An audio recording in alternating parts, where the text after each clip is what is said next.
Bonjour, donc vous êtes sur Végétagogie et aujourd'hui nous allons travailler sur l'approche des pélargoniums. Pélargonium est compris dans la famille des Géraniacées comme son cousin le géranium qui lui est originaire d'Europe, tandis que le pélargonium a une origine géographique au niveau de l'Afrique du Sud, quelques espèces au niveau du Madagascar et plus particulièrement, éventuellement, dans d'autres endroits comme l'île Sainte-Hélène.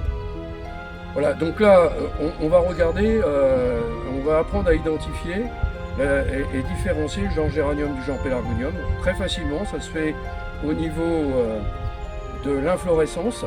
Donc au niveau de cette inflorescence, pour le pélargonium, on a une inflorescence, hein, on peut le voir plus particulièrement sur les horticoles ici, une inflorescence en ombelle. Hein, on reviendra dessus. Et pour le géranium, lui c'est une inflorescence en cyme. Tous les deux, la caractéristique font partie donc de cette famille de Géraniacées avec 5 pétales, mais la disposition des pétales est différente. Chez le pélargonium, si on peut couper la fleur en deux et on obtient une symétrie bilatérale, hein, comme votre visage en fait, hein, la même chose. Tandis que pour le géranium vivace, lui, eh bien, il est impossible de faire cette manip. Il y a juste en fait à prendre la moitié d'un pétale, le couper, passer un axe qui va traverser et on en aura 5 qui arriveront en face des 2 autres pétales réciproquement. Voilà. Donc au niveau de la classification, maintenant c'est important de savoir comment ils sont classifiés.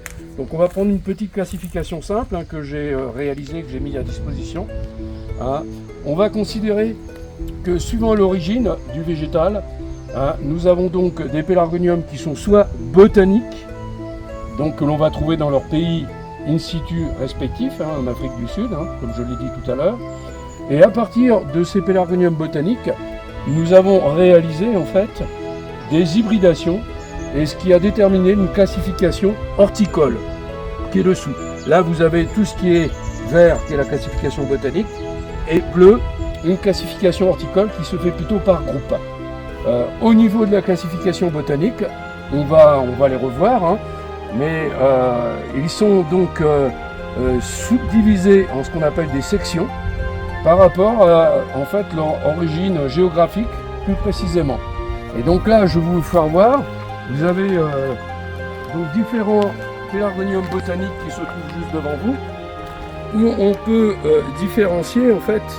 Hein, alors là, vous avez une section qui s'appelle la section Polyactium, avec ici le pélargonium ardens, hein, où vous avez en caractéristique hein, dans cette section des tissus qui sont succulents, vu l'origine de ces végétaux qui sont proches d'une origine désertique. Hein, vous pouvez voir ici le pélargonium gibbosum, donc on retrouve la même classification au niveau morphologie inflorescence. Donc ça c'est le gibbosum hein, qui en fait s'appelle le pélargonium des goutteux. Et vous en avez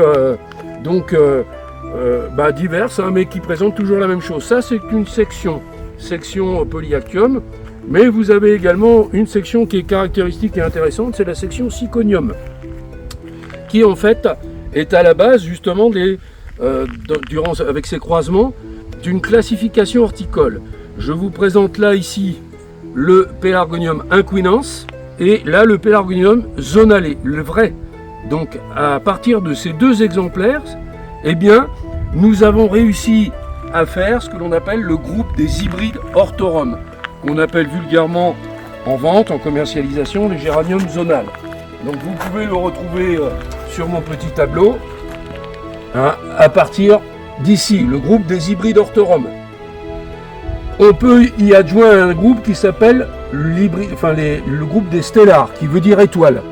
Donc au niveau de ce groupe étoilé, vous voyez qu'il y a une ressemblance avec les pélargoniums hybrides hortorum, hein, à part que les feuilles en fait sont un petit peu étoilées et les inflorescences également.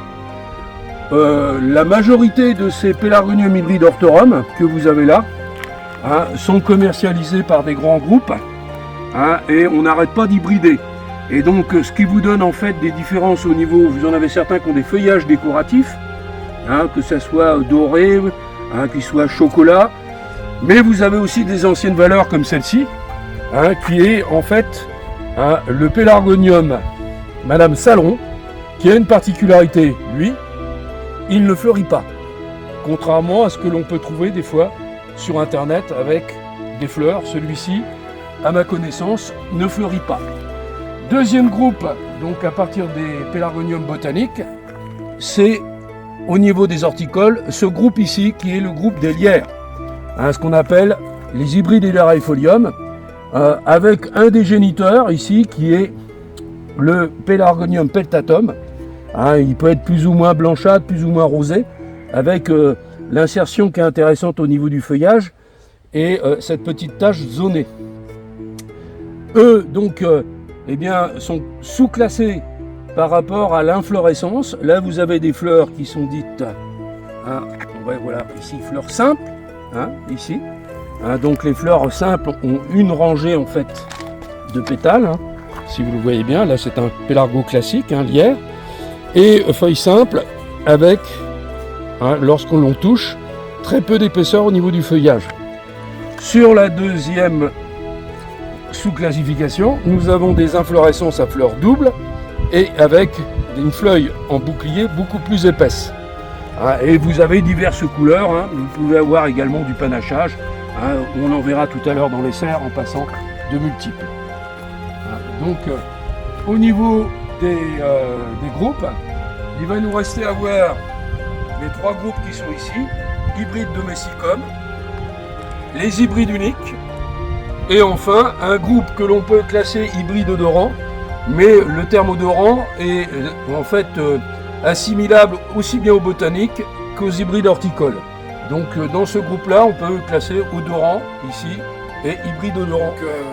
Donc, là, on va rentrer dans le groupe de ce que l'on appelle les hybrides domesticum, que l'on appelle, que nos amis les fleuristes appellent aussi souvent les géraniums des fleuristes. Mais finalement, à l'origine, en fait, hybride domesticum, on trouvait également ce que l'on appelait hybride grandiflorum. Les deux géniteurs de ce groupe sont ici. Nous avons ici le Pélargonium cuculatum, hein, qui est un pélargonium arbustif, hein, qui va monter à plus de 2 mètres, hein, avec des grosses inflorescences. On retrouve une des caractéristiques de l'hybride domesticum, à savoir hein, ce feuillage lufteux, mais surtout en forme d'entonnoir. Et à côté, nous avons le Pélargonium grandiflorum.